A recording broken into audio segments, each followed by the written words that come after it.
Enregistrer. Voilà, j'ai lancé l'enregistrement. Donc, comme la dernière fois, je posterai la vidéo dans la section questions.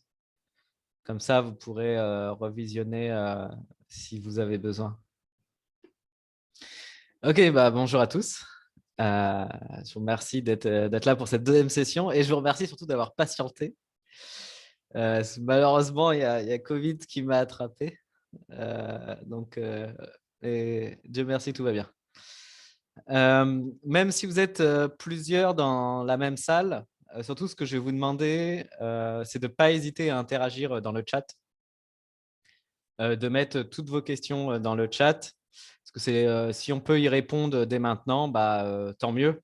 Comme ça permettra de gagner du temps sur la suite.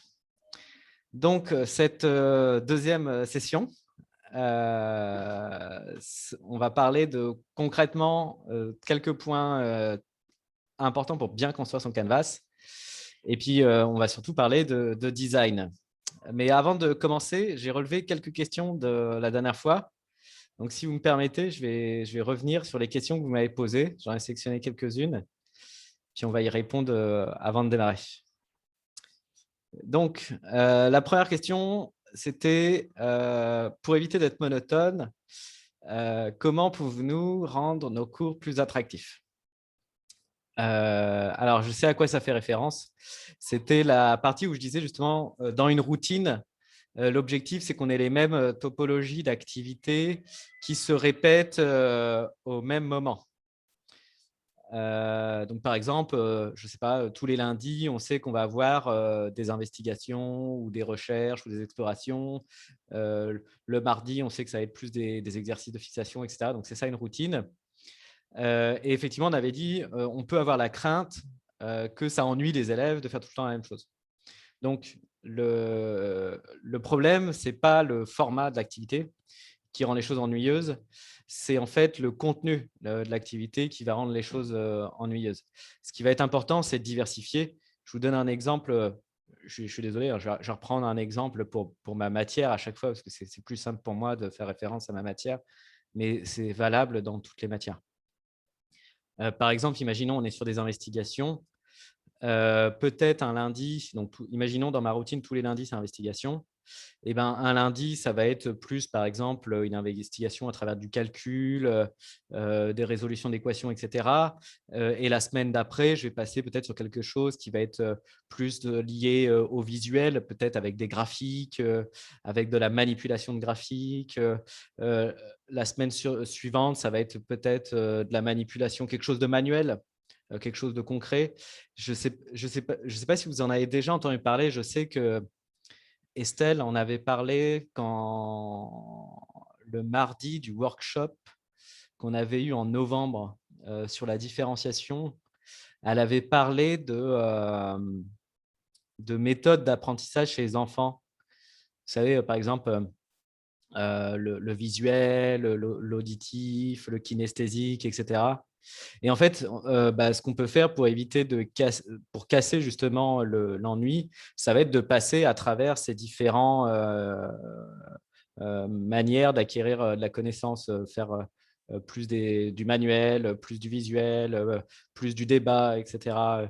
Même si on est toujours dans le même format d'activité qui est l'exploration. Donc, c'est essayer de jouer là-dessus. Et je pense que ça va être la meilleure manière d'éviter l'ennui. La deuxième question, c'est une excellente question. Comment saisir les formules et les caractères scientifiques? Ça, je vais le faire à la fin de cette session-là, parce que ça concerne que très peu de matières. Ça va concerner les matières scientifiques et les maths. Peut-être un peu les géographes qui ont besoin de mettre des formules ou éventuellement les économistes. Donc, on verra ça à la fin. Je vous montrerai concrètement, il y a deux manières dans le Canvas de le faire. Il y a une manière simple avec un éditeur d'équations qui est exactement la même chose que ce qu'on peut trouver sur Word et même au e-assessment.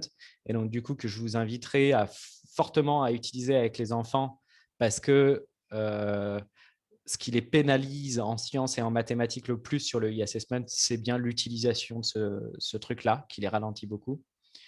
Et il y a une deuxième solution un peu plus technique, qui est de l'écriture latex. Je vous montrerai ça. Excusez-moi, j'ai un téléphone qui sonne. J'arrive.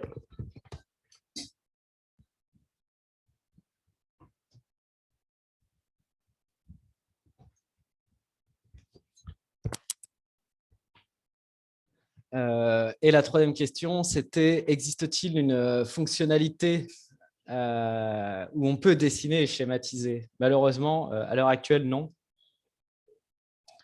La meilleure des solutions pour ça, c'est d'utiliser… Vous savez qu'il y a un zoom intégré à l'intérieur de Canvas qui s'appelle Big Blue Button. C'est exactement le même que vous avez dans les workshops de l'IB. Vous pouvez faire partage d'écran. Et là, le mieux, c'est d'être sur tablette. Parce que je sais que maintenant, les tablettes Samsung et Apple, elles ont tous une fonction schéma et elles sont la plupart du temps vendues avec un stylet. Ça reste la meilleure des solutions. J'avais vu ça quand j'étais en Égypte. C'est vraiment très efficace. Là, c'est les profs de sciences. C'était une question d'un prof de biologie. Je pense que ça reste la meilleure des manières, mais ouais, ça reste limité pour les enfants. Cette fonctionnalité n'existe pas encore. Sinon, je sais qu'il existe parfois des choses sur Internet. Il faudrait regarder des outils de dessin. Mais c'est vrai que si on n'a pas un stylet dessiné sur ordinateur, c'est un peu compliqué. Mais de toute façon, ce qu'il faut savoir, c'est que dans Blended Learning, c'est ce qu'on avait dit la dernière fois, il n'y a pas que le online. Blended, ça veut dire mixte, ça veut dire que c'est les deux en fait. Et peut-être que du coup, tout ce qui est compétences de dessin, bah, au final, il vaut mieux pas passer par le online, il vaut mieux passer par quelque chose en présentiel dans la classe. Après, les tutos, par contre, l'apprentissage de ce dessin peut se faire online, mais l'application de ce dessin se fera nécessairement en classe. Donc, mixte, blended learning, ça ne veut pas dire que online, hein, c'est les deux à la fois. On m'a demandé de revenir sur la routine. Qu'est-ce que j'entendais sur la routine la dernière fois? Parce que j'avais présenté différentes choses. J'avais présenté le cycle d'enquête, j'avais présenté la taxonomie de Bloom, j'avais montré la matrice de Jennifer. La routine, comme donc ce que je disais il y a quelques minutes, c'est les activités que vous faites dans la semaine. Comment vous distribuez vos activités dans la semaine et d'essayer de faire en sorte que ce soit tout le temps la même chose. Alors, encore une fois, je ne parle pas du contenu, hein, je parle du format des activités. Comme ça permet à l'élève de s'organiser. Il sait à peu près ce qu'il va faire dans la journée de lundi. Il sait à peu près ce qu'il va faire le mardi. Donc, du coup, déjà, ça lui permet vraiment de développer ses compétences d'organisation. Par exemple, chez les tout petits, ça facilite qu'est-ce que je mets dans mon cartable, qui sont des ATL. Hein. Dans la liste des ATL, vous regarderez, il y a qu'est-ce que je mets dans mon cartable, ce genre de choses. C'est important à développer. Hein. Même au DP, il y en a, ils ne le font pas correctement. Hein. Ils oublient la calculatrice alors qu'ils ont cours de maths. Donc, l'objectif des routines, c'est vraiment développer compétences d'organisation. Vous l'écrivez comme vous voulez, votre routine. Moi, je l'ai fait sur un tableau. C'était pour résumer. C'était le tableau final, ma routine. Attendez, je vais revenir dessus rapidement. C'était… j'avais fait un petit tableau.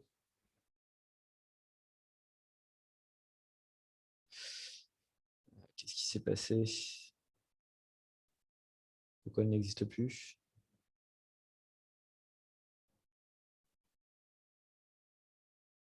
Voilà. Voilà, j'avais fait un petit tableau. Voilà. C'était juste pour rappeler. Ça, moi, c'était ma manière de rappeler dans quel ordre mes activités doivent se dérouler dans la semaine. Et rappelez-vous, j'avais dit que ce online-là, il correspond à un devoir maison, alors que ce online-là, il correspond à un cours, mais online. Et ça, pareil, c'était soit du devoir maison, soit le vendredi, quand on avait un petit peu de temps et qu'il n'y avait pas d'évaluation. Donc, c'est ma manière de faire le tableau. Après, vous pouvez le faire de n'importe quelle manière que vous voulez. Par exemple, normalement, ça peut se trouver dans les plans d'unité ou dans les aperçus de cours. Moi, je sais que je la mets dans mes aperçus de cours. Pour ceux qui avaient fait les workshops avec moi là, de l'IB, Dans les aperçus que j'avais envoyés, je rajoute une case à chaque fois au début où je parle de l'organisation générale de mon cours et je mets ma petite routine dedans. Voilà. Enfin, la dernière, j'avais pris une remarque de M. Dembélé qui m'avait fait rigoler, qui disait « J'ai pas de planification pour cette semaine, ces élèves sont en examen ». Un truc que je vous conseille pour que ça marche, Canvas, c'est vraiment anticiper au maximum. Justement, si vos apprenants sont en examen, profitez-en pour rédiger votre Canvas, parce que ce n'est pas un truc qu'on peut faire au dernier moment. On ne peut pas faire dimanche soir pour le lundi matin, ça ne va jamais marcher. Ça prend du temps. Il ne faut pas se le cacher, hein, ça prend du temps. Vous avez dû le remarquer quand vous avez fait vos petits Google Slides, qui étaient cool d'ailleurs. J'ai vu que vous avez partagé les imprimes écran. Ça prend du temps. Une fois que c'est fait, c'est fait. Et l'avantage en plus, c'est que c'est le genre de choses qu'on peut anticiper à l'avance. Le cours, il ne change pas. Je veux dire, par exemple, le théorème de Pythagore, que ce soit en 2019 ou en 2040, il est le même. Pareil, les généralités, ce que vous avez à dire dans chaque matière, le fond du cours, il n'y a pas de modification majeure. Et donc, du coup, ça, on peut l'anticiper. Après, je suis d'accord qu'il y a des éléments qu'on va pouvoir rajouter au fur et à mesure. Mais le fond, le cours, ce qui va structurer le squelette de notre canvas, bah, ça, il ne change pas. Et donc, du coup, il vaut mieux le rédiger maintenant. Je sais, par exemple, nous, à Riviera, on est en train, là, l'objectif de la semaine prochaine, c'est de commencer à rédiger les 2 premières unités de l'année prochaine. Qu'elles soient déjà rentrées dans le canvas, parce que ce n'est pas des choses qu'on peut faire au dernier moment. Donc, je vous conseille fortement d'anticiper, parce que sinon, vous allez vous retrouver dans la galère l'année prochaine. Et je vous dis ça pour l'avoir vécu. Voilà, donc c'était les questions. Est-ce que vous avez d'autres petites questions que je n'aurais pas vues ou que j'aurais sauté, que vous avez posées, que vous aimeriez qu'on repasse dessus juste avant de démarrer la partie design? Si tout est OK, mettez un petit plus dans le chat pour me dire de continuer, de passer à la suite.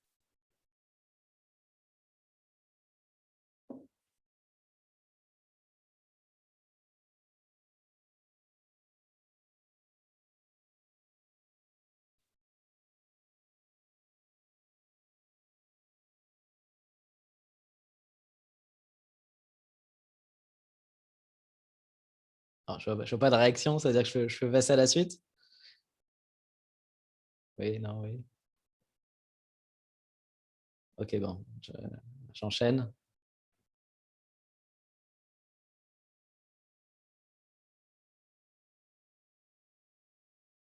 Bon, j'enchaîne. Bien. Donc, aujourd'hui, ce qui va nous intéresser, ça va être comment designer tout ça. Parce que le design, honnêtement, je vais vous le dire, c'est le plus important. Pourquoi c'est le plus important? C'est ce qu'on va voir tout de suite. Et d'expérience, de ce qu'on a pu vivre à Riviera cette année, là, 2020-2021, entre les canvas qui étaient fonctionnels et les canvas qui marchaient mal ou qui étaient peu efficaces, c'était le design qui changeait tout. J'avais moi-même sondé les élèves, par exemple au DP. Je vais vous donner une stat intéressante. 100% des élèves utilisent Canvas pendant le cours. Donc ça, c'est parce qu'ils sont avec le prof et ils sont sur Canvas, par exemple, pour voir leur exercice ou lire le cours ou voir les consignes, etc. Par contre, une fois à la maison, la seule utilisation du Canvas qu'ils avaient, c'était en mathématiques. Ils ne l'utilisaient pas pour les autres cours. Alors, je leur ai demandé pourquoi. Et la réponse, c'était on ne sait pas où sont les informations. On n'arrive pas à utiliser le Canvas quand on est tout seul. Et on n'arrive pas à récupérer l'information. Ça veut dire qu'ils considèrent que c'est plus rapide pour eux d'aller taper sur Google que d'aller sur Canvas, ce qui est gênant. S'ils en arrivent là, ça veut dire qu'il y a quelque chose qui n'est pas fonctionnel à l'intérieur du Canvas. Parce que le savoir doit se trouver sur Canvas et les savoir-faire, pareil. Donc, rapidement, on va discuter ensemble qu'est-ce qu'on entend par design. Je suis sûr que vous connaissez tous ce petit triangle. C'est la sainte trinité de l'éducation.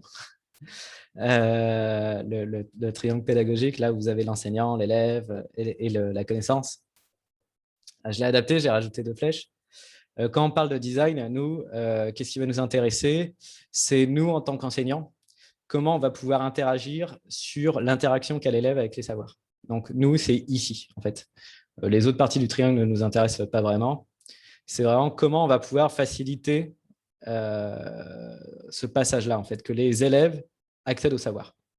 Et c'est ça le design qui va nous intéresser. C'est-à-dire l'ensemble des stratégies qui vont faciliter son accès au savoir. Donc pour ça, on va avoir 2 axes. On va avoir un axe organisationnel. C'est comment tout ce que j'ai identifié dans la première partie qu'on a vue la semaine dernière, les types d'activités, vous savez, pour que ça matche mon cycle d'enquête, que ça matche bien les niveaux cognitifs de la taxonomie de Bloom. Et tout ça, comment je vais les mettre de manière efficace à l'intérieur de Canvas. On va avoir plusieurs stratégies. Ça va être à vous de choisir celle que vous préférez, parce qu'il y a peut-être des choses qui vont être mieux en maths, et puis il y a des choses qui vont être mieux pour le français. Donc chacun va décider ce qu'il souhaite.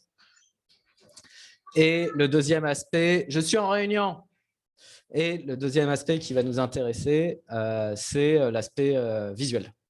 Donc, comment rendre ça joli et pourquoi c'est méga important en fait. Pourquoi l'aspect visuel, c'est ultra important. Donc, ça va être plus comment je vais écrire mon cours et comment je vais écrire mes activités. Ça va jusque-là? Tout le monde est d'accord sur cette définition du design? Alors, je sais qu'il y a d'autres définitions, mais c'est nous celle qu'on va prendre. Et n'hésitez pas à interagir sur le chat. Hein. Dites-moi oui, non. Si je vais trop vite, si vous avez une question. Si tout va bien, mettez des plus comme ça. Hop. Comme ça, je sais que tout va bien.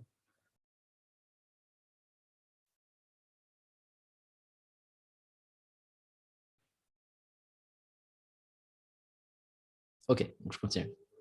Merci, OCI. Alors, donc première étape, on va s'intéresser à l'organisation. Comment je vais organiser mon canvas. Mais déjà, du coup, qu'est-ce que j'ai organisé? Donc, tous les éléments de notre routine, mais aussi, on va dire, l'ergonomie du canvas. C'est-à-dire, dans quel ordre je mets mes pages, je mets mes activités. Déjà, il y a quoi comme type de trucs que je peux créer sur Canvas? Donc, on va voir ça un peu après.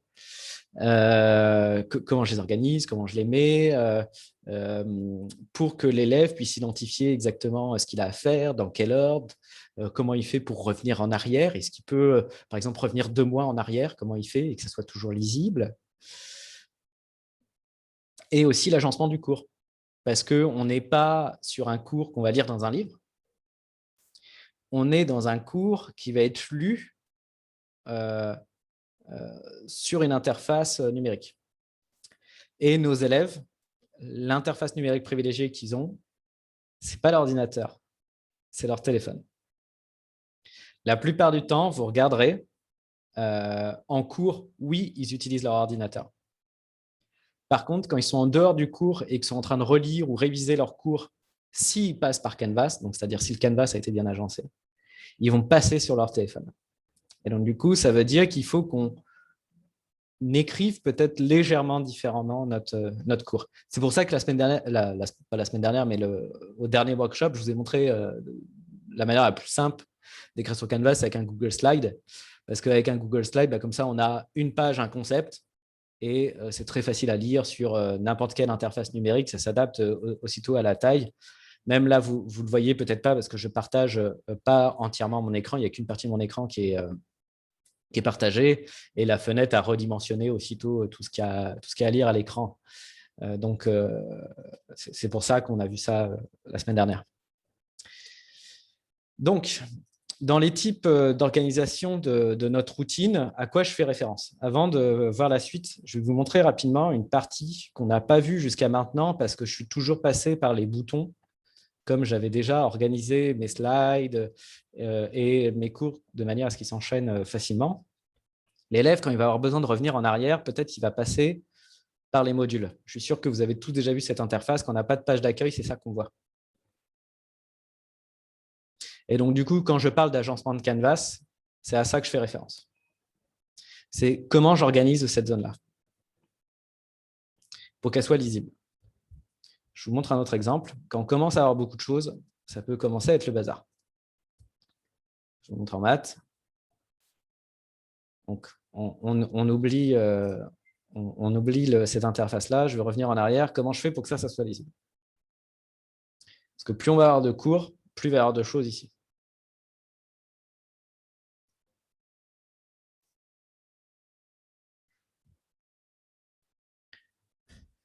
Donc, nous, à Riviera, on en a identifié 3. D'abord, il y a la plus simple. C'est la première à laquelle on avait pensé parce qu'en fait, quand on a construit nos routines, on s'est dit, tiens, on va mettre les routines dans Canvas directement. Attendez, excusez-moi, il y en a un à qui je vais devoir d'arrêter de faire le bazar.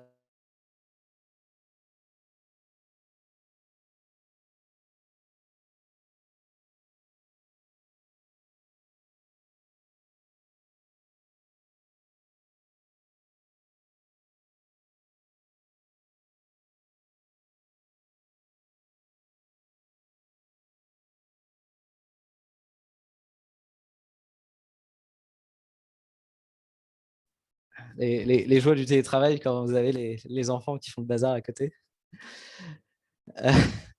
Donc, je disais, la première chose, nous, à laquelle on avait pensé, donc on avait travaillé sur nos routines, on avait commencé à construire nos routines, et du coup, on s'est dit, tiens, on va les mettre directement à l'intérieur de notre canvas.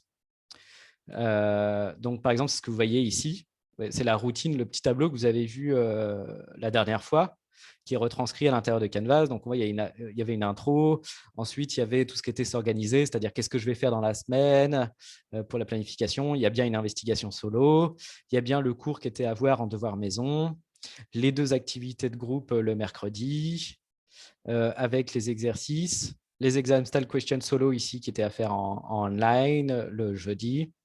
Et ça, c'est ce qu'on faisait le vendredi, avec le petit résumé de cours, vous vous souvenez, qui est en online, qui était en option. Donc ça, c'est ce qu'on faisait au début, que j'ai très vite abandonné. Je vais vous expliquer pourquoi. Donc, les avantages, c'est super rapide à construire parce que une fois que vous avez votre routine, vous la retranscrivez, puis après, vous avez juste à dupliquer votre format chaque semaine. Donc, du coup, vous construisez votre canvas à la vitesse de l'éclair. C'est facile à comprendre pour les élèves et pour les parents. Parce que du coup, ils s'y retrouvent très facilement. C'est-à-dire, dans la semaine, ils voient, et particulièrement avec les petits, par exemple les MIP1, MIP2, MIP3, ils voient bien l'avancement et les différentes étapes. Donc, ça facilite effectivement le suivi de ce qu'a à faire l'enfant, parce qu'en plus, c'est la même chose toutes les semaines. Les intitulés ne changent pas, c'est les contenus qui changent. Par contre, le souci, et vous allez vous en rendre compte, là, actuellement, je crois on est à la semaine 36 ou 37. En fait, ce qui est très difficile, c'est de revenir en arrière. Là, vous remarquerez, je suis un élève, je suis un DP2, je veux réviser pour mon bac et je veux réviser les intégrales. Je suis obligé de défiler dans tout le cours jusqu'à temps que je retrouve l'intégrale. Et encore, il y a peut-être plusieurs semaines sur les intégrales. Et en plus, le fait que ce soit les intitulés de la routine du coup, qui sont affichés, ça invisibilise encore plus le contenu du cours. Donc, c'est pas pratique en fait quand on commence à avoir beaucoup de choses. Par contre, je sais que ça reste relativement pratique sur peut-être des matières qui ont beaucoup moins d'heures de cours dans la semaine.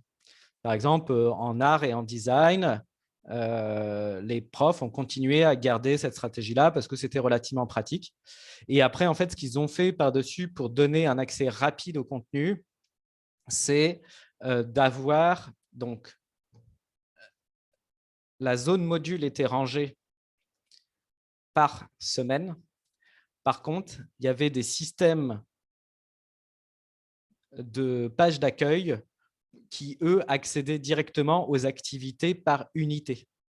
Et donc, du coup, l'élève n'avait pas besoin d'aller dans Module pour, quand il souhaitait revenir en arrière, il utilisait directement l'interface de la page d'accueil pour revenir dans l'unité 2, dans l'unité 3, dans l'unité 4, dans l'unité 5, parce que ça avait été re-rangé par le prof autrement.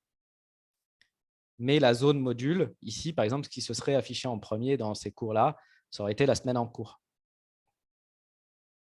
Est-ce que c'est clair, ce premier type d'organisation? J'espère que je suis très clair. Deuxième type, qui est moi mon préféré, maintenant que j'utilise tout le temps, c'est le rangement par unité.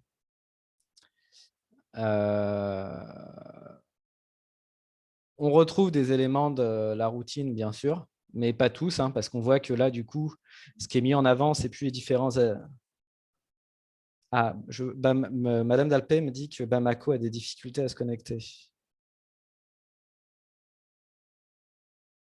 On est avec… Okay.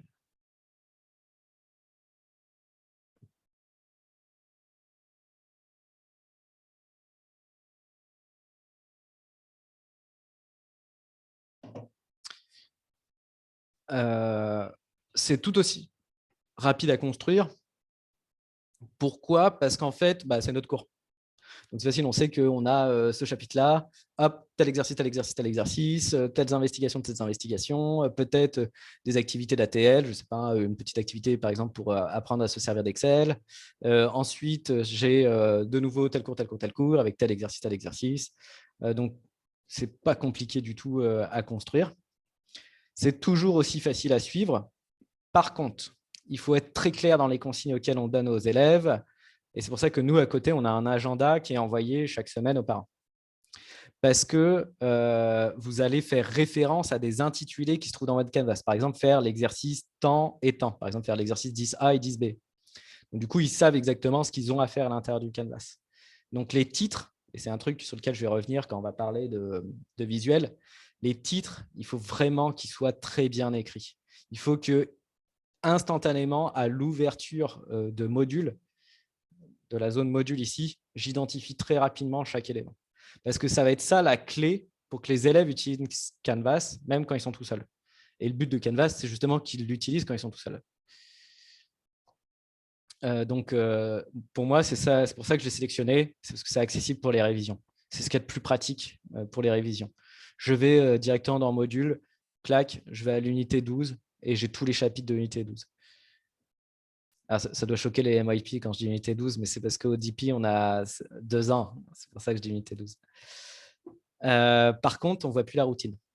Donc, c'est pour ça que là, il va falloir extrêmement vigilant à bien créer des habitudes. C'est-à-dire qu'à force, ils n'ont pas besoin de voir que le lundi, ils ont investigation. Ils le savent déjà parce que vous le répétez à chaque fois. Donc ça va passer par d'autres mécaniques qu'on va voir après, plus dans la partie construction du cours même. Ça nécessite de bien organiser son cours à l'avance et de planifier. Moi, par exemple, une unité, je la poste en un coup. Je ne la poste pas au fur et à mesure. C'est, je suis dans mon unité 9, clac, je poste tout ce qu'il y a à faire dans l'unité 10. Et comme ça, après, l'avantage de Canvas, et je pense que vous l'avez remarqué, c'est ça. Je reviens dans le module. Ce n'est pas parce que c'est posté que les élèves le voient. D'accord? Grâce au système de publication, vous pouvez… je ne peux pas le déposter parce que vous avez répondu ici. Pardon. Donc, je peux tout poster et republier au fur et à mesure que je le travaille en classe. Ça ne pose pas de problème. Donc, c'est une fonctionnalité très pratique de Canvas que je vous invite à utiliser. Poster à l'avance et publier au fur et à mesure.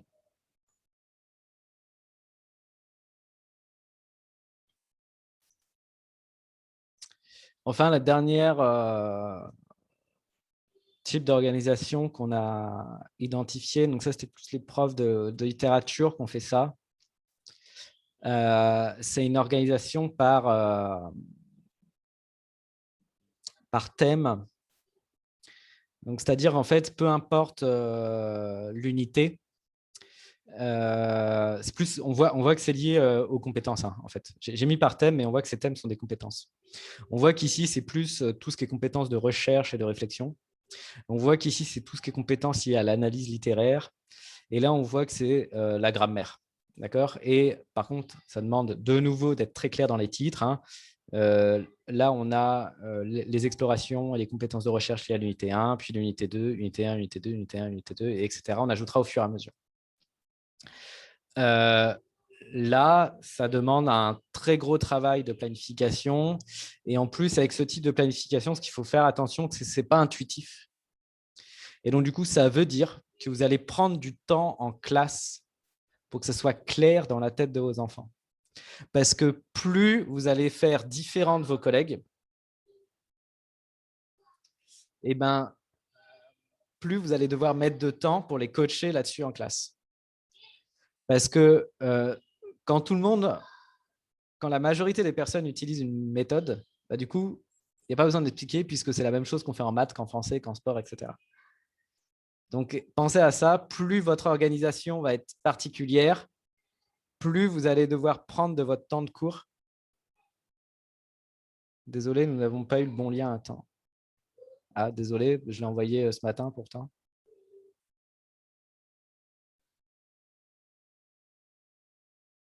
Ok, bah, désolé, pourtant j'avais tout envoyé ce matin. Ok, bon. De toute façon j'ai enregistré, hein, donc vous pourrez reprendre en cours, pas de souci. Donc voilà les 3 types d'organisation. Donc l'avantage du hebdo, c'est que ça fait apparaître clairement la routine. L'avantage du par unité, bah, c'est que là c'est très pratique pour revenir en arrière, d'accéder rapidement à l'information pour les révisions. Et l'avantage du thématique, c'est que les compétences sont clairement identifiées. Par exemple, je travaille la grammaire, clac, clac, clac, je vais dans grammaire et puis j'ai un pool sur toutes les unités. C'est bon pour tout le monde, ces 3 types d'organisation? Est-ce que je suis sûr et certain que dans votre tête, vous dites « Tiens, ça me plaît plus, tiens, ça me plaît plus ». Je suis sûr que déjà, vous avez des idées parmi vous. Hein, tout ont des avantages, tout ont des désavantages. C'est vraiment à vous de choisir ce que vous préférez, parce que plus vous allez être à l'aise avec un système, plus vous allez être efficace pour le mettre en action en classe. Forcer une méthode, c'est pas très bon. Prenez celle avec laquelle vous êtes le plus à l'aise. Si c'est OK pour tout le monde, mettez-moi un plus. S'il y a des questions, mettez-moi les questions. Et on va enchaîner.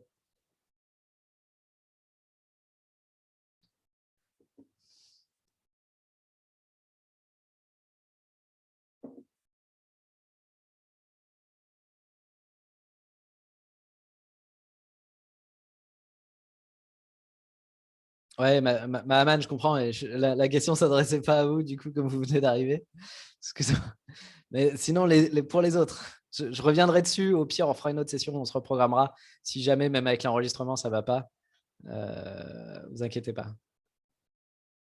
Waga, du coup, est-ce que ça va? Est-ce que je peux enchaîner?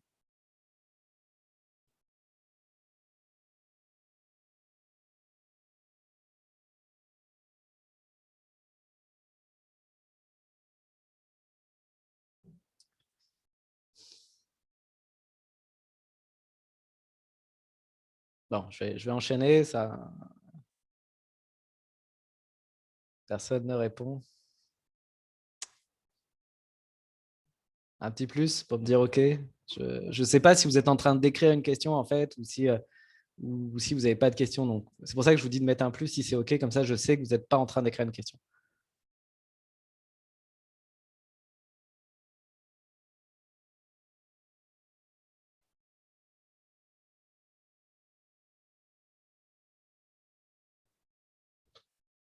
OK, j'enchaîne.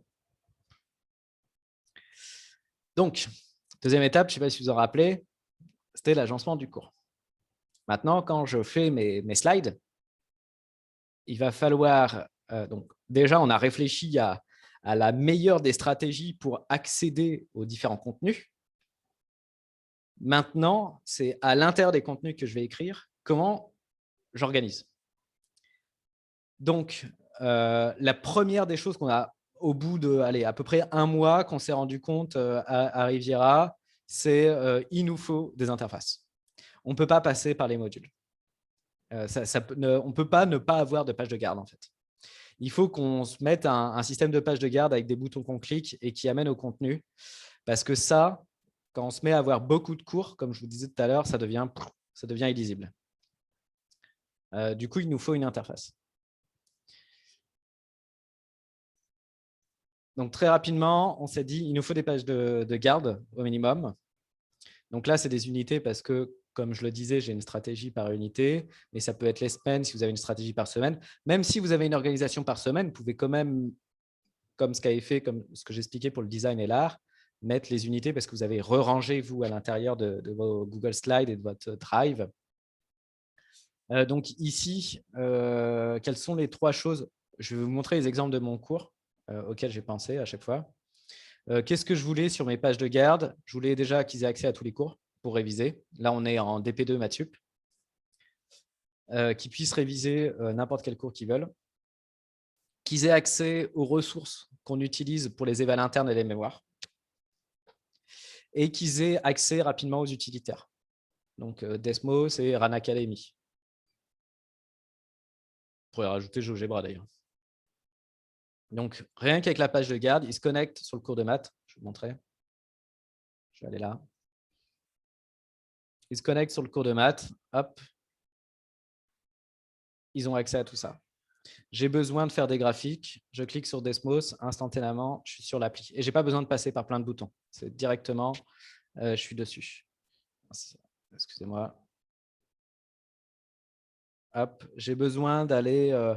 je ne sais pas trop quoi faire, j'ai besoin de fouiller, m'inspirer. Je suis en DP1, j'ai un peu de temps. Tiens, je vais aller regarder des petites vidéos pour aller m'inspirer. Je vais chercher mon éval interne. Hop, je vais là-dessus.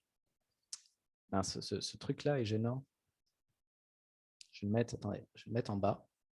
Voilà, ça va être moins embêtant. Hop, j'ai besoin de travailler tout ce qui est dérivé, clac. Je vais directement là-dessus. J'ai accès à mon cours et mes exercices.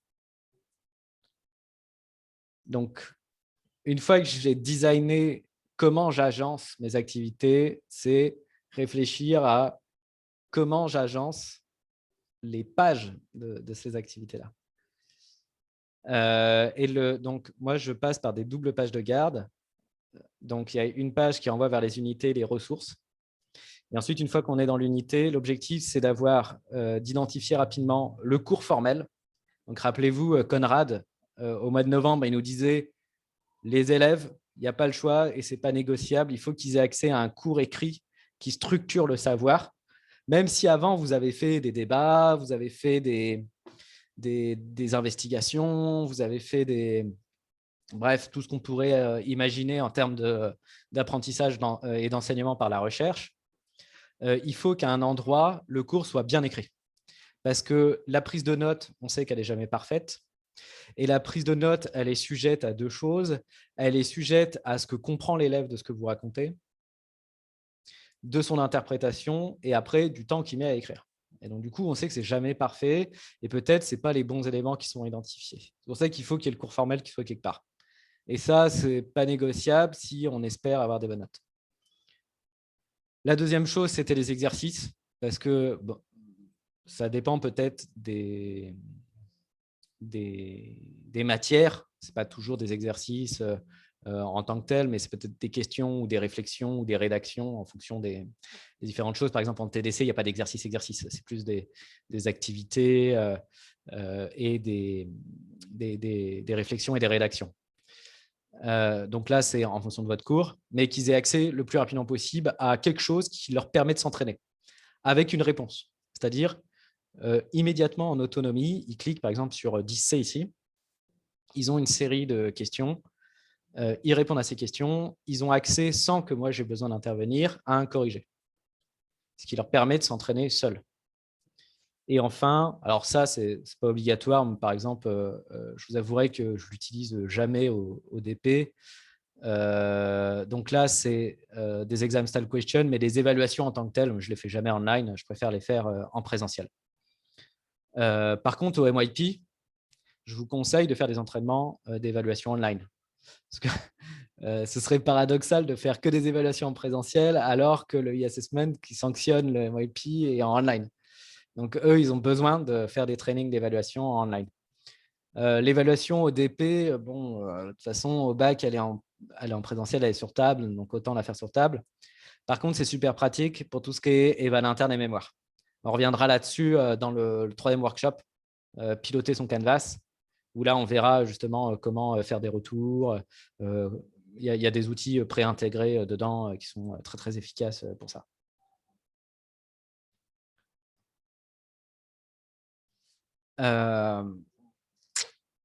Pour terminer sur tout ce qui est organisation, j'aurais pas dû mettre agencement du cours d'ailleurs, cette slide n'est pas du tout au bon endroit.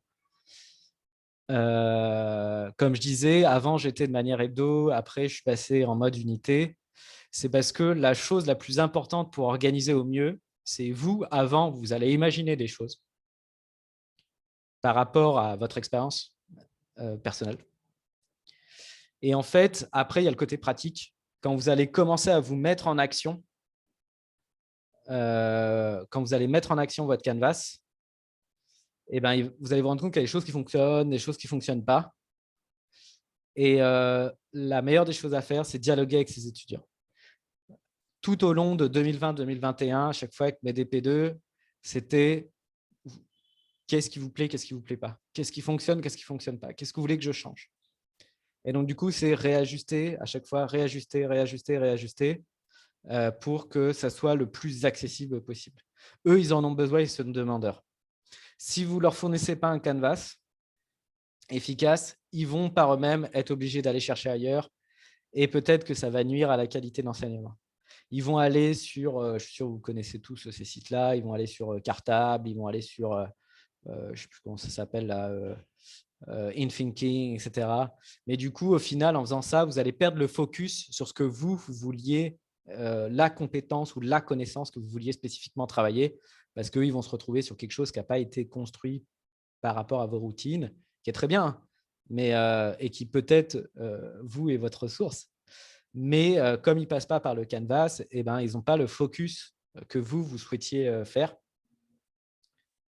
Et donc, du coup, vous allez perdre en qualité. Donc, c'est vraiment important ce dialogue et c'est la chose plus importante à faire. Ensuite, donc, à l'intérieur du cours même, moi, j'ai rajouté quelque chose. Alors ça, c'est personnel. Je le fais à chaque fois. Donc là, c'est quand on rentre dans une page. Donc, je vous remontre. Ici, on est sur la page d'accueil. Ici, on est sur la page d'accueil de l'unité. Imaginons, je clique sur limite. Boum, j'arriverai donc sur mon cours ici, ou sur mon activité, ou sur mon exercice, etc. Pour que ça soit clair dans la tête de l'élève, qu'est-ce que je suis en train de faire. Donc là, on est dans l'action, on est dans la classe, à l'intérieur de la classe. J'ajoute toujours les trois éléments qui me semblent extrêmement importants. C'est à quel élément de la routine je suis. Le fait de le rappeler à chaque fois, ça fait que ça ancre des habitudes dans leur tête. Quel ATL je suis en train de travailler. Par exemple, ici, il y en a 2. C'est les compétences de transfert sur réutiliser les connaissances du chapitre d'avant dans une situation nouvelle. Et ici, il y avait une compétence de pensée aussi qui est formuler des hypothèses cohérentes. On est sur une investigation. Et quel objectif d'évaluation je suis en train de travailler. Donc, quels critères. Alors, peut-être ça choque les profs du MYP de voir critère E. C'est parce qu'au DP, il y a 5 critères. En fait, je fais référence aux critères de l'éval interne. On a 5 critères au DP en maths. Dans les autres matières, je ne sais pas, mais je sais qu'au MYP, il n'y a que ABCD, mais au DP, c'est un peu différent. Donc, quels critères je suis en train de matcher. Donc, juste les connaissances. Est-ce que c'est bon pour tout le monde? C'est donc les 2 trucs que j'ai à réfléchir en termes d'organisation. Comment j'agence mon canvas? Comment j'agence ma page? Parce que ce n'est pas une page de polycopier, c'est une page online en fait. Et cet agencement est primordial parce qu'il faut se mettre dans la tête que l'élève il va être tout seul au moment où il la lit. Il faut que le canvas soit fonctionnel pour qu'à aucun moment, il y ait une question. Dès que l'élève il va douter, bah, soyez sûr et certain qu'il va fermer et il ne va plus utiliser Canvas. Il ne va pas avoir envie de faire l'effort.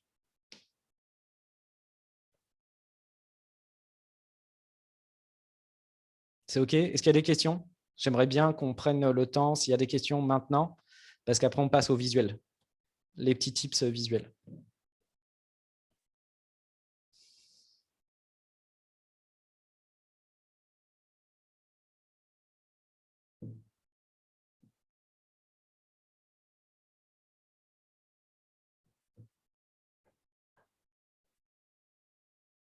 Ouais, je vous écoute, Maman. Vous pouvez activer votre audio, hein, Maman, directement, si vous voulez poser votre question, comme ça, tout le monde l'entend. Ok. Vous m'entendez? Vous me recevez? Oui, très bien, très bien. Ok. En fait, moi, je trouve que cette page dynamique-là, ça nécessite une bonne compréhension ou une bonne base en informatique, hein. Ne serait-il pas nécessaire de nous former d'abord sur le plan technique informatique, comment créer ces pages dynamiques-là avant de s'y lancer sur Canvas? Alors, tout ce que je viens de vous montrer, il y a besoin Oui. de 0 compétences informatiques. Juste, vous utilisez Google Ah, Slide. Vous utilisez Google Slide. Faites du Google Slide à chaque fois. Je vais vous dire une chose. À Riviera, donc là, ça fait maintenant quasiment 1 an qu'on travaille là-dessus. Il y a des profs qui sont forts en informatique ou qui aiment bien l'informatique. Par exemple, vous avez Monsieur Endrin qui fait plein de petits trucs, qui utilise même d'autres fonctionnalités de Google pour entièrement designer ses pages. On peut même s'amuser à programmer en HTML, tout ce qu'on veut. Ça, c'est pour ceux que ça amuse. Mais ce n'est pas l'objectif. Je suis désolé.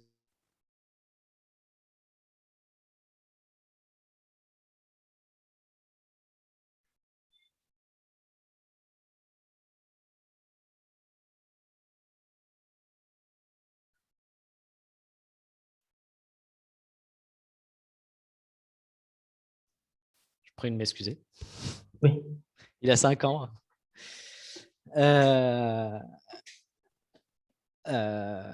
Oui, et de l'autre côté, on a des enseignants. L'informatique, pour eux, c'est très compliqué.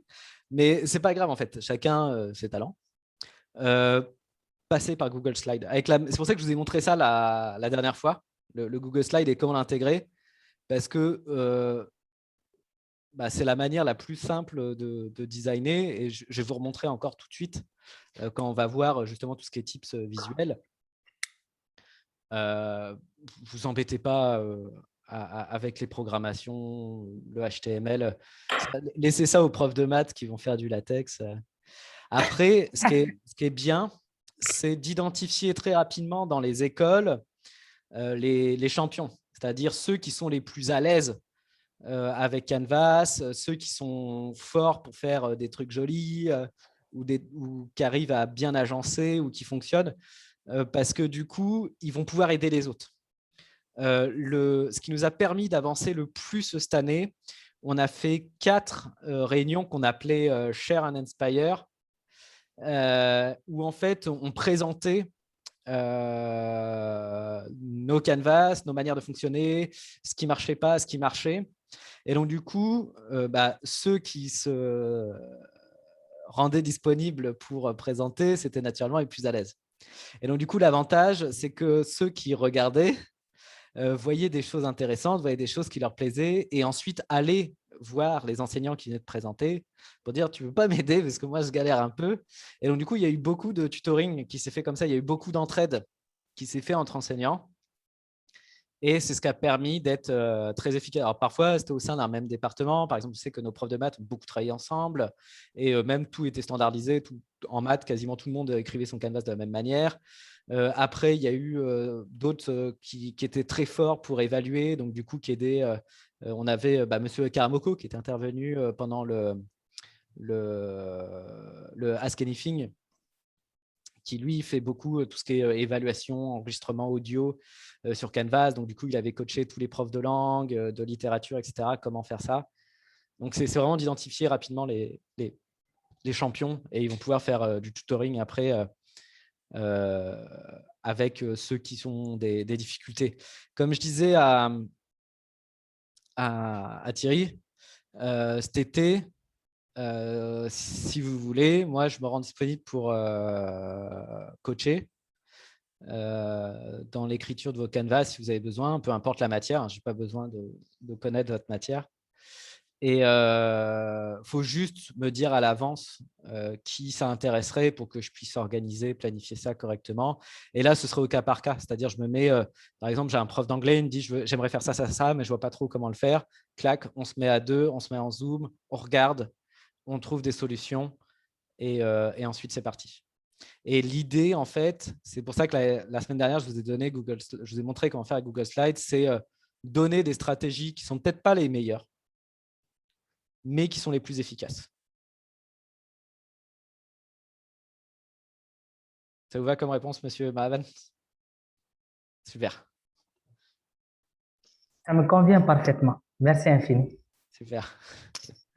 J'enchaîne ou il y a une autre question? J'ai vu qu'il y avait un petit pouce levé. J'ai pas eu le temps de voir, il s'est rebaissé.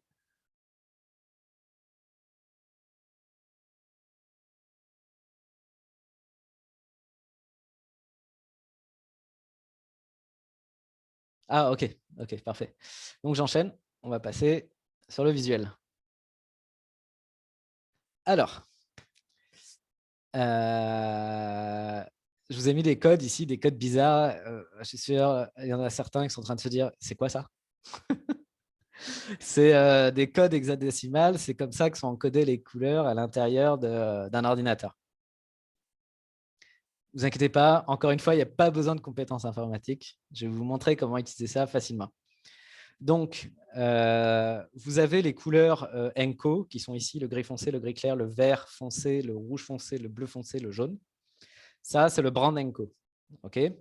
Donc, comme je vous disais la dernière fois, au dernier workshop, au lieu de s'embêter à essayer de faire nos agencements de couleurs à nous, pourquoi pas prendre un agencement de couleurs qui a déjà été pensé, qui est intelligent et qui fonctionne.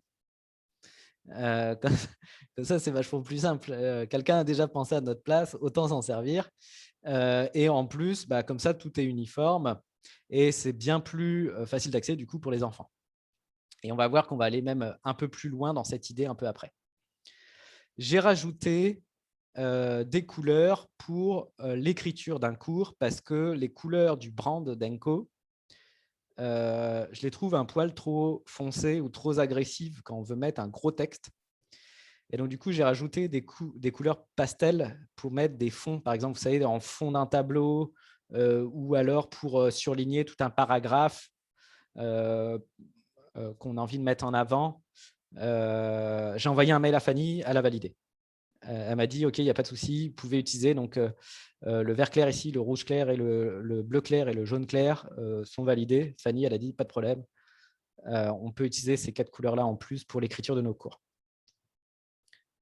Je vous ai mis ce noir qui est ici. Alors, je l'ai appelé violet, ça ne se voit pas, mais c'est du violet que j'ai foncé très, très fort.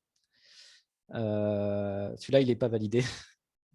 Mais c'est ce que je l'utilise parce que je le trouve, je trouve le gris un peu bizarre ici quand on le met sur du vert. Mais ça, c'est personnel.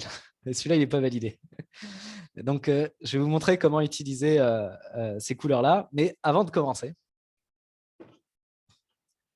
on va faire une petite question. Le rouge, comme couleur, qu'est-ce que ça vous inspire comme émotion? Comme émotion, qu'est-ce qui vous passe par l'esprit quand on vous parle de rouge? Quel est l'adjectif qui vous vient à l'esprit? Je vous laisse écrire dans le chat.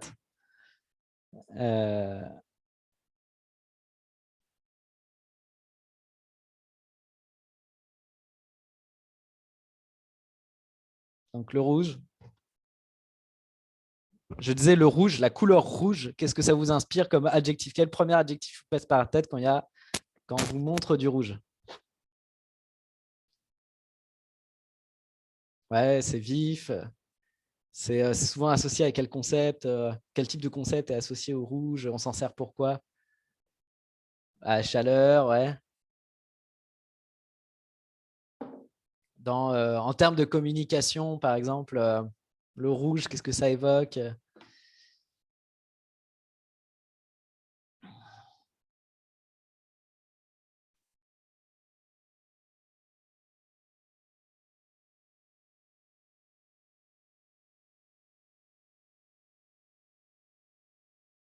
C'est agressif, ouais.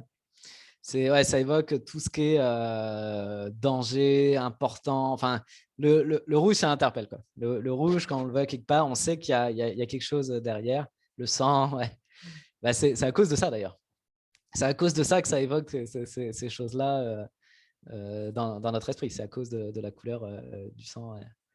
Et les profs de TDC, peut-être, ont fait ça sur la perception sensorielle.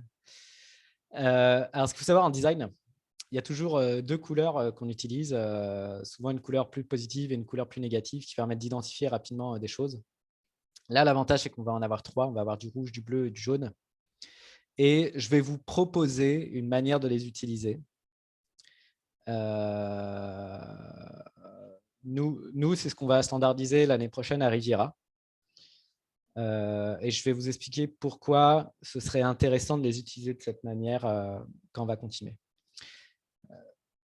Avant d'arriver là-dessus, donc du coup, ce que peuvent évoquer le rouge, le bleu et le jaune, on va d'abord regarder les deux couleurs d'Enco avec quelques… J'ai cliqué sur le mauvais bouton. Comment on va pouvoir s'en servir en termes de design. Donc les deux couleurs d'Enco, c'est le vert et le gris. OK. Ça veut dire qu'on va s'en servir pour les titres, pour l'organisation du canvas. Peu importe l'ordre qu'on souhaite, c'est-à-dire soit le gris va servir au titre, ça veut dire que le vert va servir aux zones cliquables, aux zones interactives, ou inversement, si le vert sert au titre, ça veut dire que tout ce qui est cliquable va être en gris. OK. Pourquoi c'est important ça? C'est des éléments de design de base. Vous allez dans n'importe quel UI interface, UI design, etc. sur Internet, vous verrez ces éléments de base. On a besoin de deux couleurs qui identifient, une couleur qui identifie les grandes parties de ce qu'on est en train de regarder et une autre couleur qui sert à identifier tout ce qu'on peut cliquer sur notre interface. C'est hyper important d'avoir ça en tête. Et une fois que vous avez sélectionné un des deux, soit le vert les titres et le noir interactif, ou inversement, noir les titres, vert interactif, il faut tout le temps répéter la même chose. Comme ça, l'élève, dans sa tête, à chaque fois qu'il voit un truc vert, il sait qu'il peut cliquer dessus. Ou inversement, à chaque fois qu'il voit un truc noir, il sait qu'il peut cliquer dessus. Par exemple, dans les interfaces que moi je vous ai fait, c'est le noir. À chaque fois qu'il y a un truc noir, je sais que je peux cliquer dessus. Donc ça, c'est la première chose. Les deux couleurs qui structurent ce qu'on appelle la couleur primaire et la couleur secondaire en design d'interface, c'est la couleur qui sert à organiser, la couleur qui sert au cliquable. Ça va comme tips facile? Ah, j'ai encore cliqué sur le mauvais bouton, décidément. Donc, par exemple, à l'intérieur de mes cours, donc moi, j'ai décidé de mettre les titres donc, en vert et le noir en cliquable. Donc, par exemple, un cours simple, ça donnerait ça. Donc, je mets toujours le titre de mon cours, le titre, l'item numéro 1, par exemple, je sais pas, je dis n'importe quoi, je suis guerre froide, et puis, je sais pas, j'ai un truc sur ici, je sais pas, les missiles de Cuba, et puis ensuite, j'écris mon cours, tout simplement. Avec l'idée d'une slide, un concept. Pourquoi une slide, un concept? Parce que les élèves vont lire ça sur leur téléphone. Et donc, du coup, si on commence à faire, vous savez, des fois, on a des PDF de 15 pages. En fait, si on ne repense pas ce design-là, ça va être illisible sur téléphone. Donc, qu'est-ce qui va se passer? Ils vont fermer Canvas, ils vont aller ailleurs. Donc, vous voyez, le visuel est très basique. Titre, sous-titre, écriture. J'ai un problème avec les boutons aujourd'hui. Le bleu. Alors, dans notre stratégie qu'on va mettre en place l'année prochaine, le bleu, c'est pour tout ce qui est exemple. Donc, des exemples d'exercices, donc tout ce qui est savoir-faire, du coup, des exemples de rédaction, des exemples des démonstrations en mathématiques, des corrections, des exercices déjà corrigés. Bref, tout ce qui est exemple, c'est en bleu. Comme ça veut dire qu'à l'intérieur d'un cours, alors, je vous expliquerai, je n'ai pas choisi ça au hasard, je vous expliquerai d'où vient l'idée. Parce qu'il y a une autre entreprise qui a les mêmes couleurs que Enco. Je vous dirai laquelle après. Donc, tout ce qui est exemple en bleu.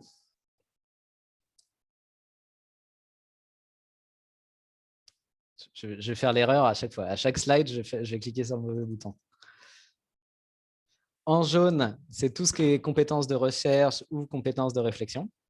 Donc, typiquement, les investigations. Moi, j'appelle ça investigation, tous les trucs de recherche. Mais peut-être dans d'autres matières, ça pourrait être autre chose. Ça pourrait être les activités d'analyse littéraire, etc.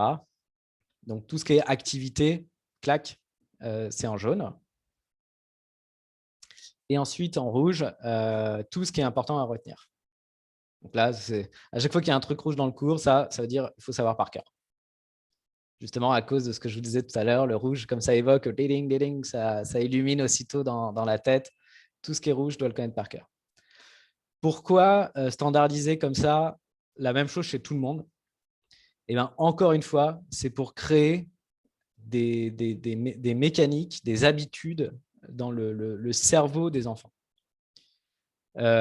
Ils vont savoir à chaque fois qu'ils lisent un cours, que ce soit en maths, en individu et société, en sciences, en acquisition de langue, etc.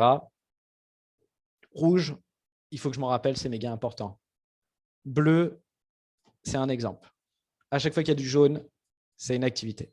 Et ainsi de suite. C'est vraiment créer, encore une fois, c'est le but d'une standardisation. Hein. C'est la même chose qu'une routine, c'est créer des habitudes, créer des réflexes pour en fait se concentrer sur ce qu'il y a à l'intérieur. C'est vraiment passer dans les mécaniques. Les profs de TDC pourront vous confirmer ça. Vous savez, l'inconscient est genre 1000 fois plus rapide que le conscient. Et donc, du coup, c'est vraiment l'objectif de débarrasser la réflexion consciente de l'élève de tout ça, en fait, pour qu'il puisse se concentrer sur les éléments qui sont écrits à l'intérieur. Donc, voilà ce que j'avais à dire en termes de couleurs, de gestion des couleurs. C'est d'avoir des couleurs qui matchent bien les unes avec les autres, utiliser le brand d'Enco,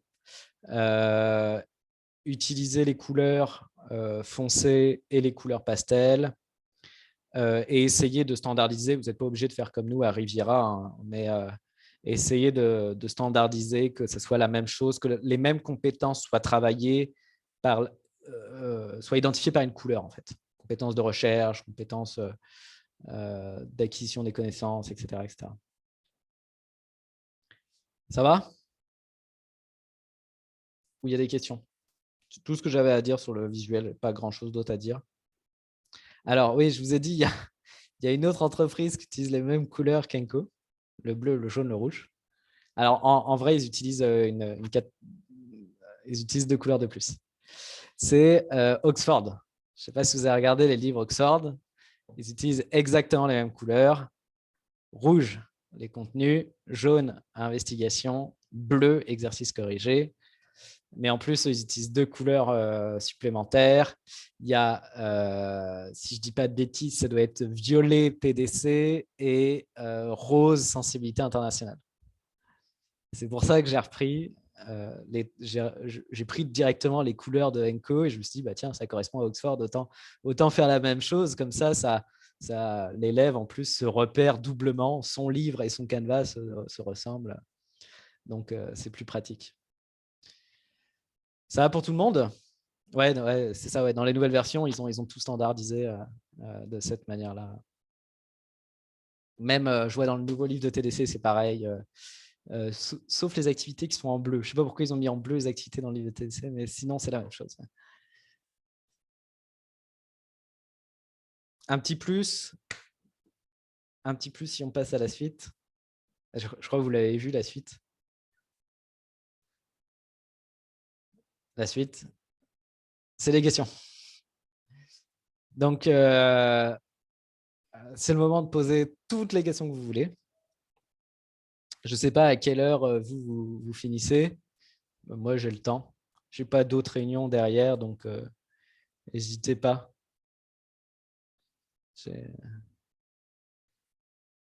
Donc, comme la dernière fois, moi, ce que je vous invite à faire, donc ça va être ici.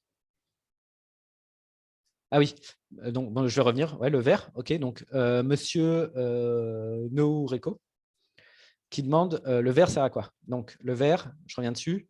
Comme je disais, le vert et le gris, c'est les couleurs primaires et secondaires de Enco.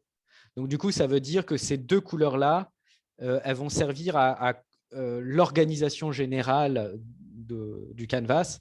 Donc, le vert va être soit le titre, et si on choisit que les titres soient en vert, ça veut dire que le gris, c'est tout ce qui est cliquable.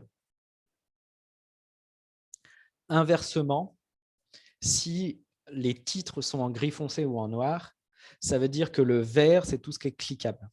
C'est une des règles de base en design d'interface numérique.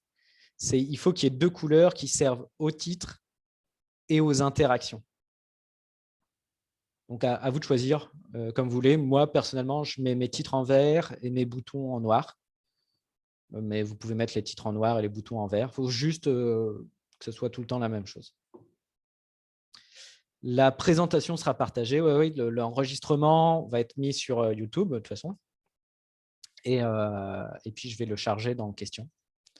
Je vais mettre la vidéo ici. Donc, ce que je vous propose, ça va être de répondre à quelques petites questions ici. Dire déjà quel type d'organisation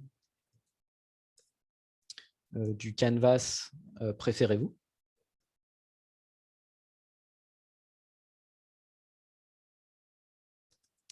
Donc, vous vous souvenez, il y a l'organisation hebdomadaire, l'organisation par unité ou l'organisation thématique. Je vous avouerai que la troisième, je vous invite à y réfléchir à 2 fois avant de la faire. Privilégiez les 2 premières. Parce qu'en plus, plus vous allez être loin de vos collègues, ça veut dire moins il va y avoir de gens pour vous aider. Quelle autre question on pourrait se poser?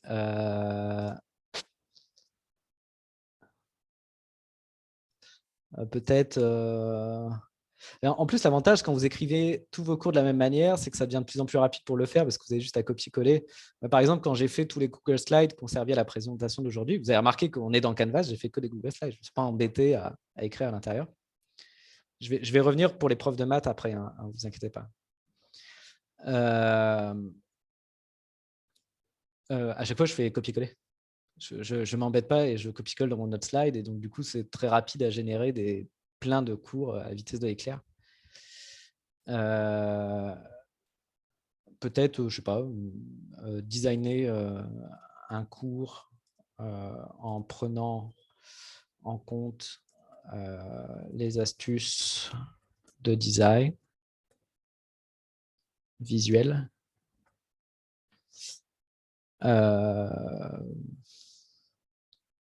Ça vous va? Et puis, avez-vous des questions comme d'habitude? Avez-vous des questions particulières auxquelles je pourrais répondre au prochain workshop la semaine prochaine? Avez-vous des questions particulières?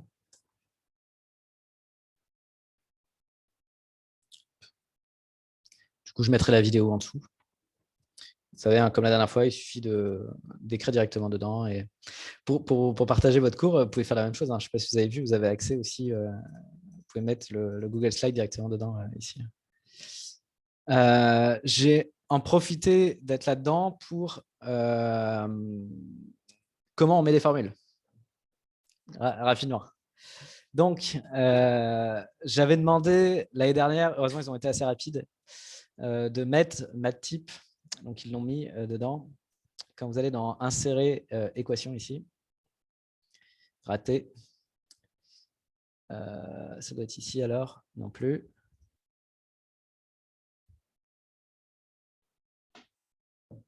Ah, il n'y est plus. Outils. Application. Ah, il n'y est plus. Dans le nouveau, ils ont fait une mise à jour et l'ont retiré. Pas de chance. Attendez, je vais aller voir sur. Je vais créer une page. Je vais créer une page rapidement. Tiens, je vais en profiter. Voilà tous les types de pages qu'on peut créer. Moi, ce que je vous conseille, personnellement, j'en utilise que 3, pardon. J'utilise les pages pour écrire les cours. J'utilise les tâches quand j'ai besoin de récolter quelque chose. Donc ça, on verra. C'est le prochain atelier, comment piloter ça, paramétrer correctement. Quand j'ai besoin de récupérer, par exemple, les dissertations en théorie de la connaissance, j'utilise les tâches ou les évals internes, ce genre de trucs. Et les discussions pour les questions. Mais honnêtement, j'utilise très peu. J'utilise quasiment que des pages et des tâches. Je n'utilise pas trop les autres. Je sais que y a des profs à Riviera qui utilisent questionnaire. En business, par exemple, business management, j'utilise beaucoup questionnaire. Donc, je crée une page, pardon, rapidement. Je voudrais vérifier quelque chose.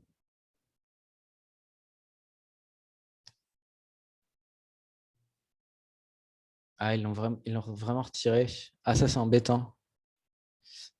Ah, c'est vraiment embêtant. Je leur ai demandé d'installer Matip, mais apparemment, ils ont fait une mise à jour qui rend plus facile d'accès l'interface en termes d'écriture directe dedans. Mais ils ont retiré Matip.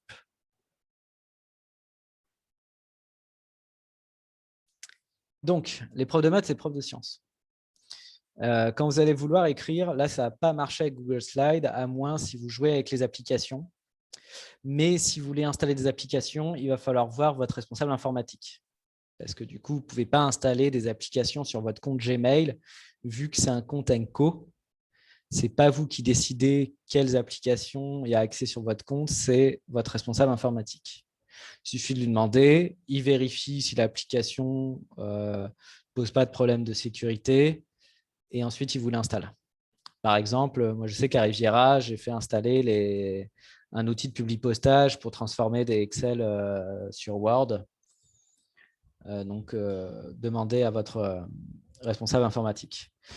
Sinon, pour les profs de maths, vous allez devoir passer par ça. Par contre, c'est inutilisable par les élèves, à part en DP, parce que ça va écrire en latex. Donc, vous avez heureusement une aide à l'écriture qui se trouve ici pour faire des équations simples. Mais dès que vous allez avoir besoin de faire des choses un peu plus techniques, par exemple écrire des limites, écrire des matrices, ce genre de choses, là, il va falloir aller dans paramétrage avancé et taper du code. Donc, je vais vous montrer à quoi ça ressemble.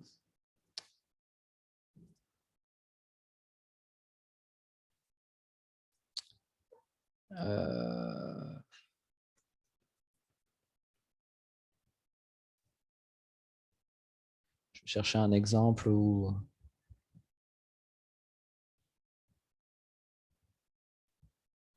Tiens, ça par exemple.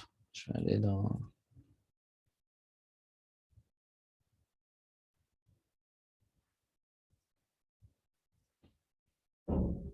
Voilà, il n'y a pas le choix, vous allez devoir taper en latex. Ce n'est pas si compliqué que ça. Je ne sais pas si vous vous souvenez, j'avais envoyé avec la documentation sur comment implanter Canva, j'avais envoyé dedans, il y avait des liens. Je vais vous les renvoyer dans ce document-là, que Fanny vous avez partagé aussi. Je vous avais envoyé, j'ai mis des liens vers de la documentation. Ici, voilà.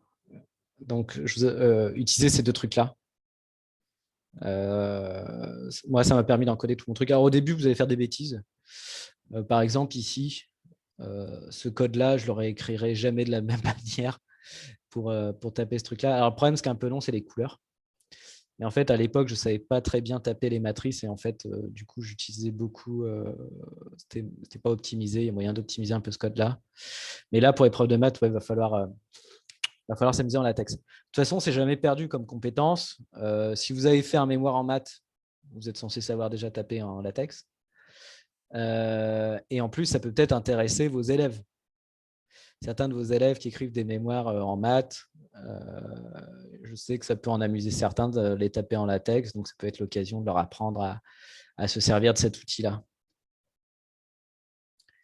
Donc, vous n'avez pas le choix, vous allez devoir apprendre à coder. De toute façon, tout scientifique, c'est coder, non? Voilà.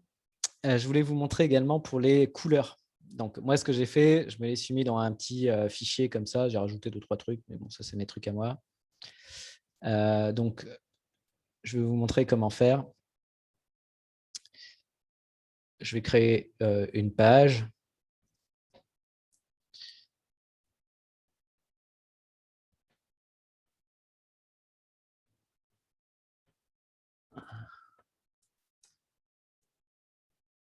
Et après, je vous montrerai en écriture directe comment ça fonctionne. C'est la même mécanique. Donc, par exemple, je vais faire mon titre. Hop. Je rappelle que la police d'Enco, c'est Montserrat. Les titres, vous vous souvenez en quelle couleur on a dit ils seraient? Question dans le chat. Les titres, c'est en deux possibilités.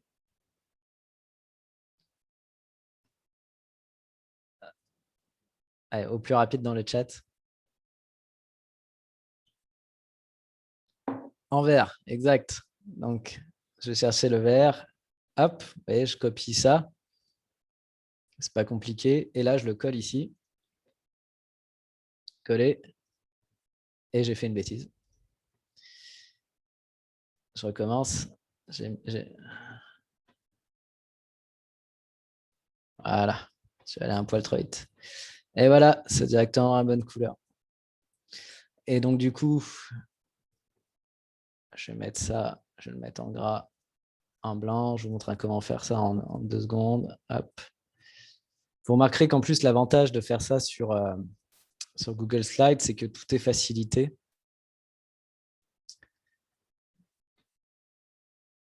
Pour agencer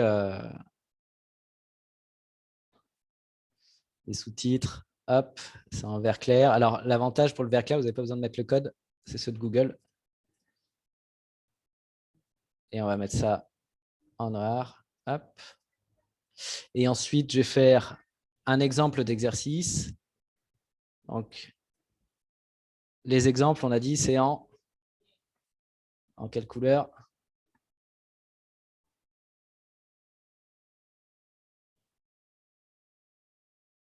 Les exemples, c'est en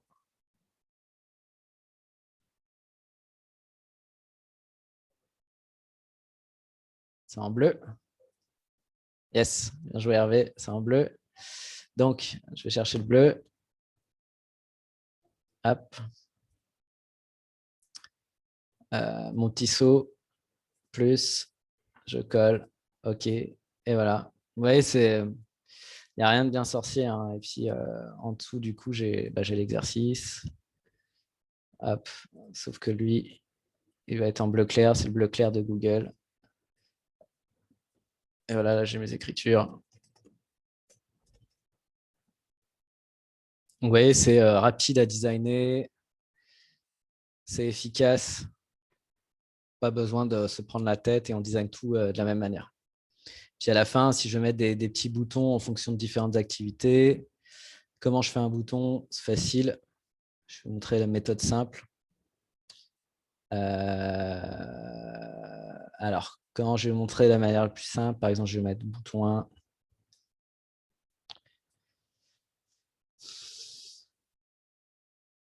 Bouton 2. Par exemple, si je peux aller dans 2 zones différentes, imaginons que j'ai 2 exercices différents. Donc, je rappelle pourquoi mettre des boutons. C'est pour éviter qu'ils passent par l'interface module. C'est-à-dire, c'est vous qui discriminez en fait l'endroit où a le droit d'aller l'élève. Plus vous mettez d'interactivité sur vos pages, moins ils vont passer par les modules et donc du coup, plus ils vont rester sur votre canvas. Parce que ça va être facile pour eux d'accéder à l'information. Donc, j'ai mes 2 boutons. Hop, je vais prendre des figures arrondies. Clac.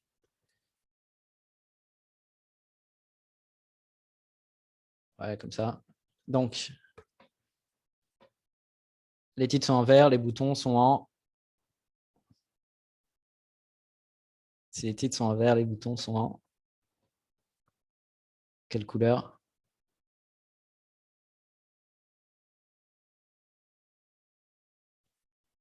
Non, le jaune, c'est les activités. C'est tout ce qui est recherche. Les boutons, c'est la couleur secondaire d'Enco. Et la couleur secondaire de Enco, c'est le...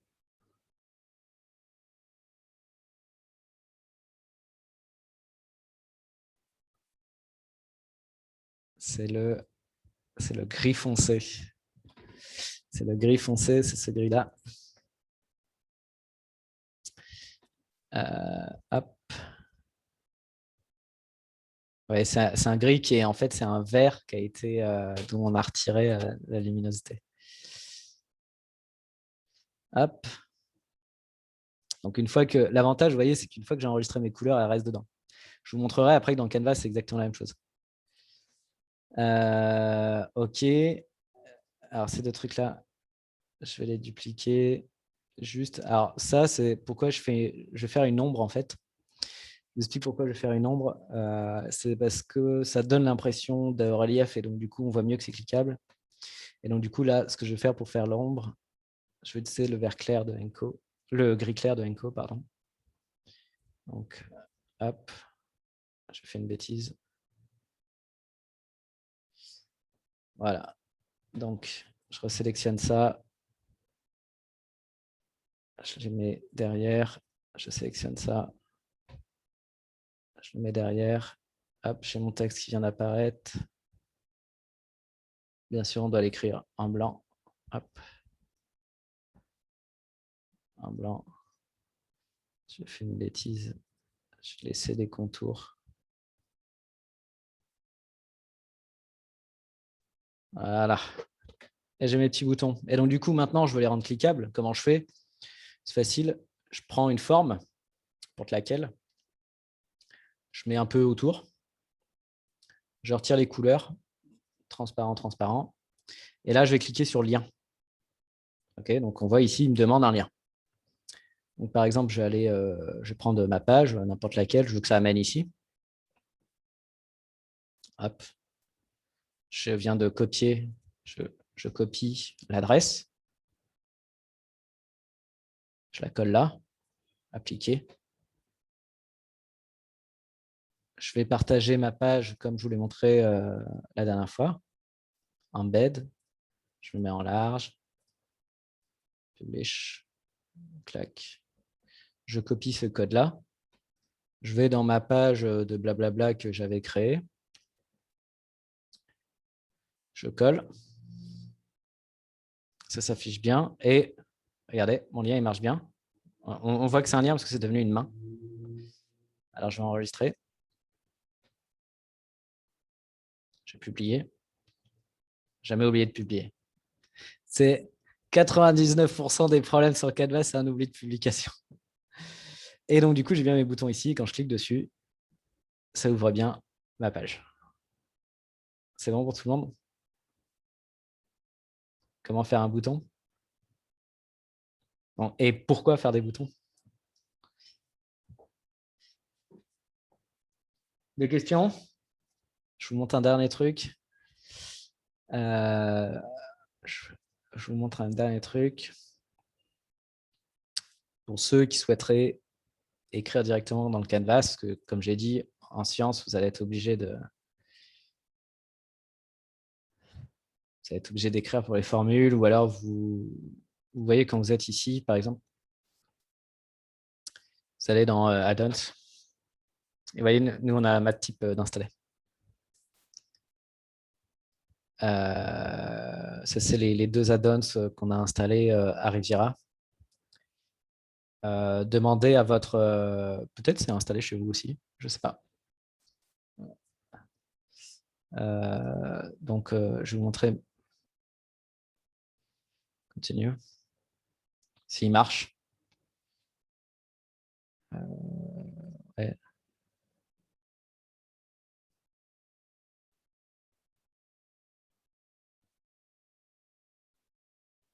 J'espère qu'il va fonctionner. Ah bah voilà. Donc, vous voyez, c'est exactement la même interface qu'on peut trouver au e-assessment. Vous avez de la chance. Je ne savais même pas qu'on l'avait installé. Et donc, du coup, je vais créer une... Tiens, par exemple, on voit qu'on a les matrices, donc ça va être pratique. On peut choisir la taille, par exemple, une matrice 3-3. Hop. Et je peux écrire directement dedans. Ouais, c'est plutôt des chiffres que des lettres dans une matrice. Vous pouvez même, vous avez les limites, les intégrales. Donc vous avez vraiment tous les outils dont on a besoin. Est-ce que vous avez des symboles? Je vérifie. Oui, il y a des symboles. Il y a toutes les lettres grecques. Donc, voilà. Entre pi et 2pi. Donc, vous pouvez vraiment, vous avez absolument toutes les fonctionnalités. Les seules choses qui va manquer, là, vous allez devoir passer par les logiciels externes, c'est pour les graphes. Alors, pour les graphes, moi, je vous conseille de passer par Géophare.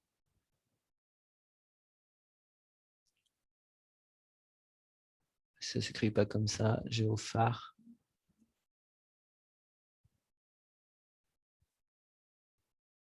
Voilà, c'est ça. Géophare. Il va vous permettre de faire des arbres de probabilité et des graphes pour les maths sup. Et pour tout ce qui est proba, passez par GeoGebra.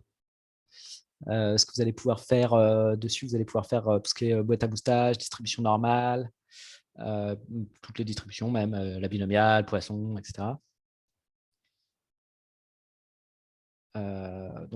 Et vous allez pouvoir les intégrer directement avec votre slide, donc ça va même être plus simple. Vous n'avez pas besoin d'écrire du tout dans le canvas. Donc, comme ça, on a résolu le problème.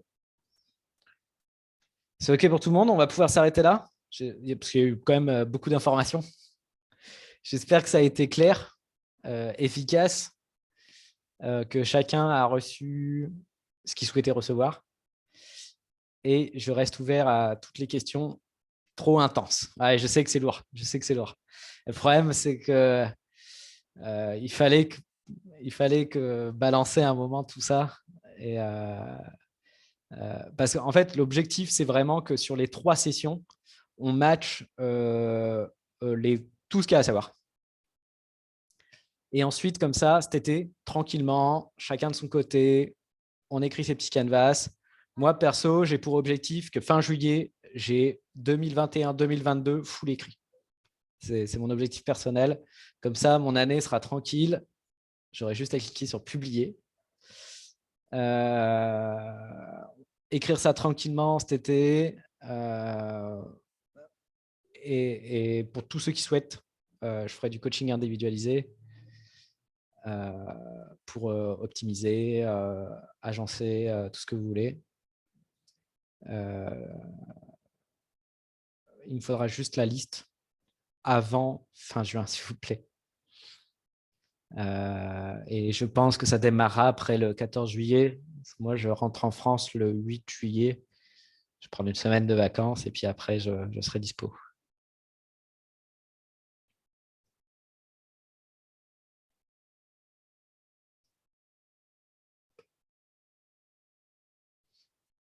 Super. S'il n'y a pas d'autres questions, je vous laisse le temps.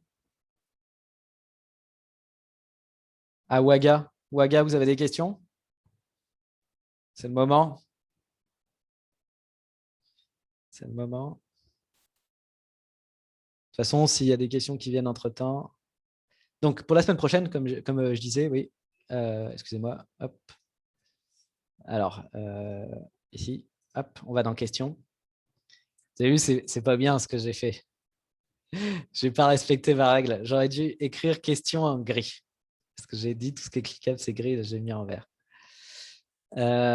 Donc, j'ai mis juste ces 2 trucs-là.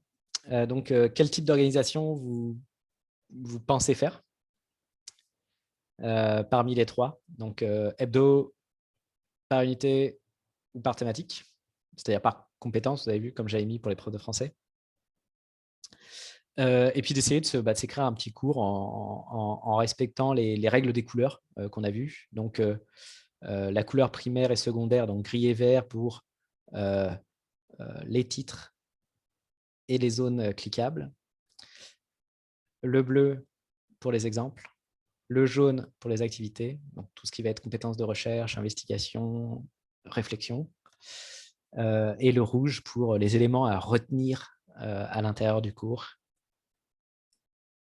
Ça va? Ça va? C'est pas trop lourd? Juste une page. En fait, le mieux, c'est d'essayer de prendre un cours qui existe déjà et d'essayer de se dire, bah, tiens, comment est-ce que je peux le transformer en termes de visuel pour qu'il soit facile d'accès online.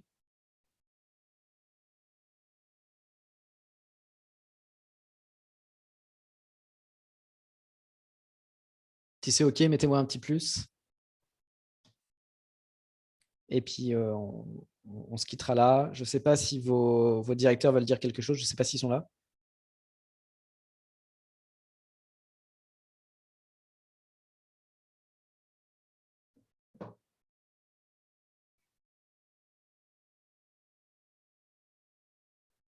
Sinon, on va s'arrêter. Hein, si monsieur... on ne va pas les embêter. OK, bon, bah, je vois personne qui lève la main. Je vous souhaite une bonne journée à tous. Et puis, on se dit à mercredi prochain.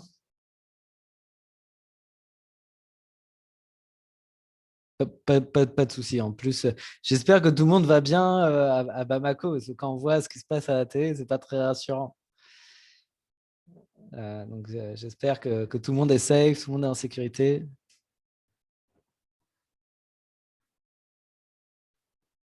Yes. Alors, ça va mettre un peu de temps à charger parce que les vidéos sont relativement lourdes.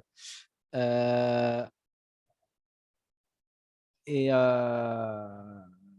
donc, demain matin, je pense que ce sera chargé sur YouTube. C'est le temps que ça upload sur YouTube.